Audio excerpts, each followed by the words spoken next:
What is up, guys and girls? I can tell you, drones. Although sometimes they do tend to come crashing down, just like the economy in 2020. Well, anyways, as you can probably deduce from my channel name, my name is Simo and I like to create visuals. Mostly I create photographs, but as you can see from this video right here, I also am starting to create moving images. For all my camera work, I love to use one of the newest camera types there is, drones. And today I'm going to talk to you about the drones that I use. I first started doing drone photography roughly 2 years ago when I bought myself the Dji Mavic Air for Christmas in 2018. Not a bad Christmas gift, eh? I hear a lot about people who buy drones and test it out a few times and then see that maybe it's not for them. Well, I can assure you this wasn't the case with me. I fell in love with it almost instantaneously. I started to carry it with me almost everywhere I went. I managed to fly hundreds of kilometers and hundreds of times, not to mention all the thousands and thousands of images that I captured. Unfortunately, I didn't take a lot of video material at the beginning, and I have ever since been extremely annoyed with myself because right now I could have used all this epic video material from all these awesome locations that I went to. Unfortunately, you can't change the past. However, I have tried to start taking more videos with my drones. Although I mentioned that I fell in love with flying drones immediately, I do, however, regret buying this drone right here, the Mavic Air, because for me it has been quite an unreliable drone. I can honestly say that the signal strength on this is just appalling. It has a Wi-Fi signal connection with the remote, which is just horrible. I think I've never been able to fly further than 500 meters with this drone. Although usually I have had to stay at roughly 150 to 250 meters from myself to make sure that I don't lose the signal strength.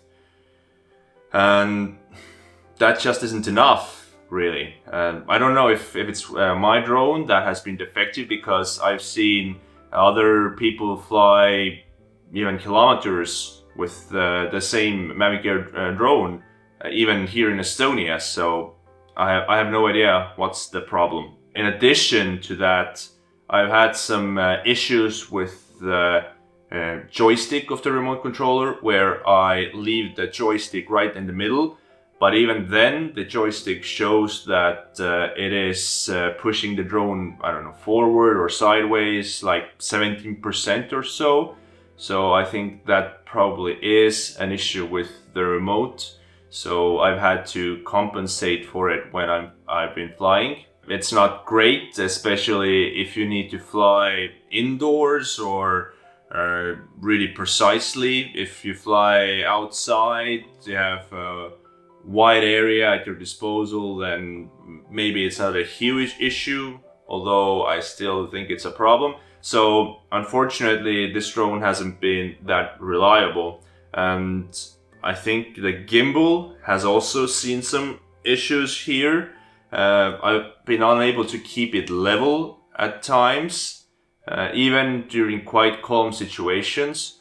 This is probably also one of the reasons why I have captured less video material with this drone than I could have, because I just felt that it wasn't possible to get any kind of smooth and level video material that I need. I have kept this drone mainly because I thought I could travel to some countries maybe where there are some weight limitations on drones. For example, in Turkey, you can easily take your drone that weighs less than 500 grams into the country, so I thought maybe I'd go there. Of course, 2020 had its own plans for us, so I haven't been able to travel to any country that has these restrictions, so I haven't been able to use this little drone to the purpose why I kept it. Although I have also kept it as an extra drone, I guess. If I'm traveling to areas where I can't recharge my batteries for my new main drone, so this would be basically a backup drone with extra batteries. So if I really needed to capture an image or a video, then at least I would be able to do that. Although that hasn't worked quite the way I imagined either, because when I upgraded to the Mavic 2 Pro in December 2019, which was again a Christmas present to myself. I feel like I spoiled myself. After that, I basically have found that it's quite easy for me to charge the drone batteries in the car. So only on very rare occasions do I really get to use this drone when I need to. Usually I opt to charge the drone batteries of this drone, even if it's a bit of a hassle, because the image quality, the signal strength, everything is just so much better with the Mavic 2 Pro than with the Mavic Air. I should have bought the Mavic 2 Pro from the start, because this drone is, I wouldn't say perfect, but it is quite close to it. Roughly 90 to 95% of the time after I bought the Mavic 2 Pro, my Mavic Air has been collecting dust, and I am 100% sure that I should have sold this drone a long time ago, but I haven't. Hopefully, or maybe I will, although since the price depreciation has been massive, it's lost more than half of its value, I may end up just keeping it and may use it from time to time. Although another option would be to sell it and buy, let's say, the Mavic Mini for the same price, and that would open up a lot more options to travel to countries that may have the 250 gram limit for drones. I've still yet to figure that one out. Although I was disappointed a little bit with the Mavic Air drone, I wasn't disappointed in drone photography, which is clearly shown by the fact that just 1 year later I bought the Mavic 2 Pro, and this drone has been pretty much perfect. The only complaint I could have is its size, because compared to the Mavic Air it is a bit bigger, but in any other aspect it's basically perfect. It's extremely reliable, has great image quality, pretty decent flight time, all the active tracks and everything with a drone and with a remote works just perfectly. So I'm really happy with the Mavic 2 Pro drone, and if I don't end up ditching drone photography completely, I'm pretty sure I won't be selling that drone ever at all. I bought the Mavic 2 Pro with the DJI Care refresh insurance, fearing that I might crash the drone.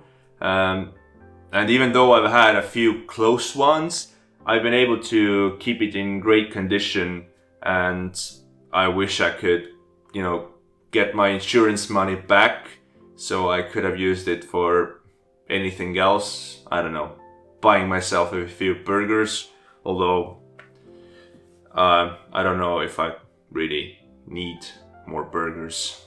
And although I know that I can't really get my money back, I won't be renewing the insurance, obviously, but knowing my luck, probably the first day the insurance has expired, I will crash my drone. Considering how much time has passed from the release of this wonderful drone, you probably won't be interested in buying it new, although I would advise you to maybe look into the secondary market, because as I mentioned before, there are quite a lot of people who buy a drone, try it out a few times and see that it's not for them. So it's possible to get, well, a few €100 of a discount for pretty much a new drone. So if you can get that, I mean, I definitely say go for the Mavic 2 Pro. You can also try some newer drones that I've heard good things about. So for example, the Mavic Air 2.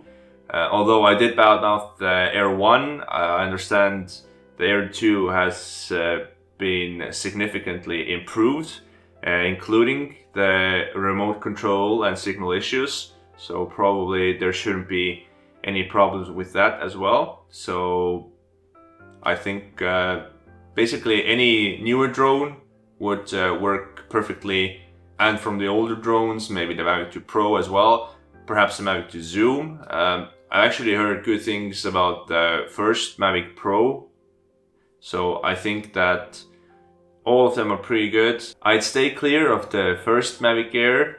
I'm not sure about the Mavic Mini. Maybe the Mavic Mini 2 is a bit better. But if you're interested in drone photography or videography, definitely go for it. That's pretty much it for my drone gear. I use the basic remotes, so no need to talk about the smart controller.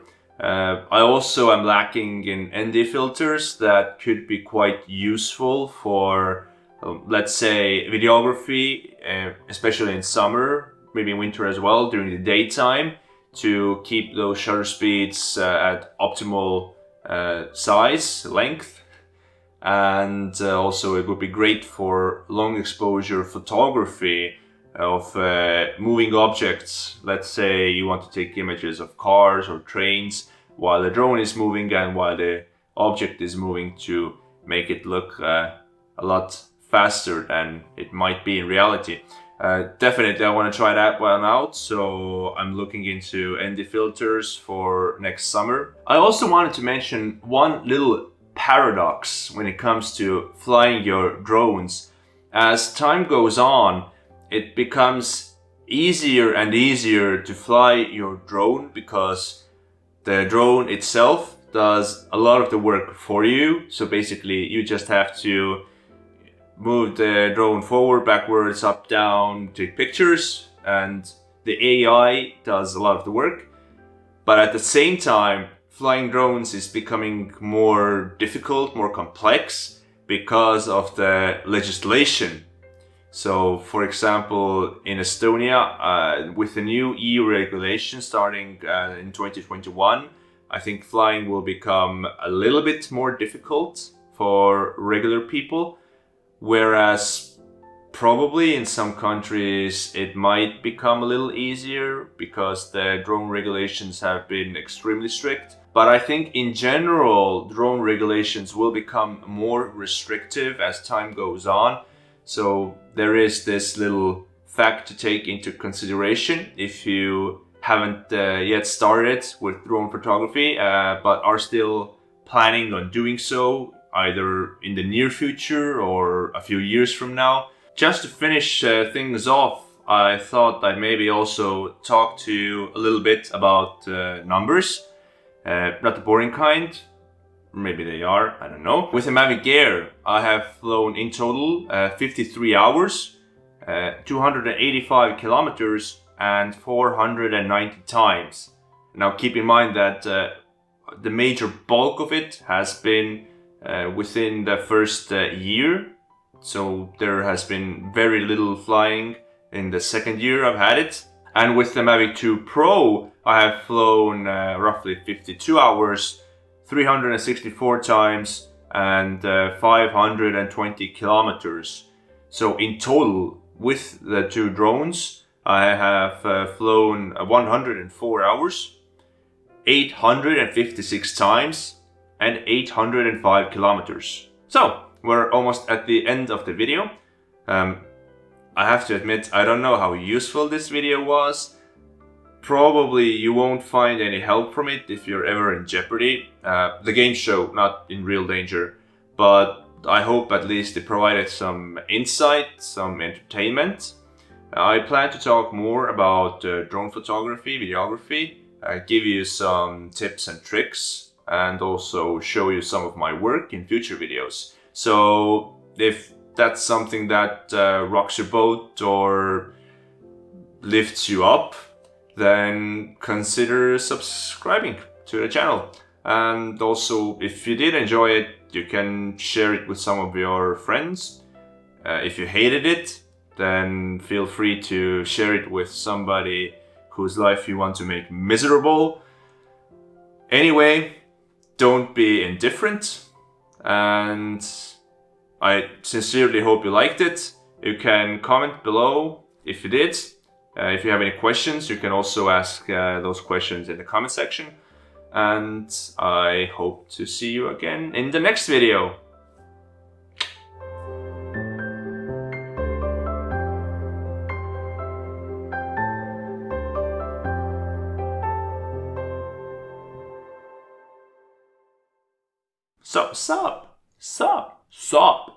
Stop.